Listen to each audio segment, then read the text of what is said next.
तेल तिलों की फसल है ये देखें।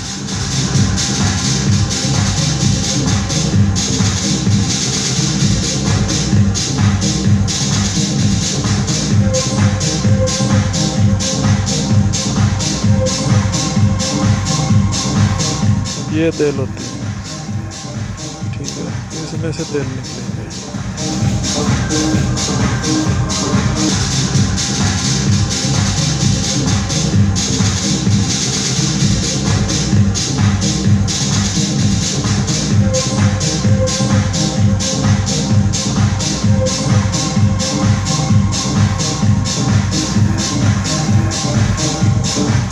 ये जी तेल होते हैं,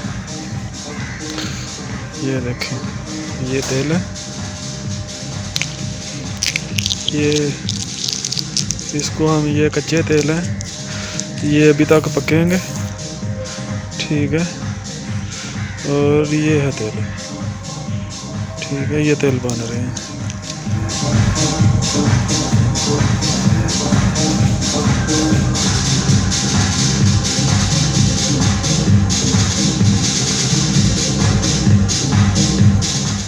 ये कच्चे हैं अभी तक, आहिस्ता आहिस्ता पकेंगे, फिर तैयार होगी, इसमें से तेल निकलेंगे।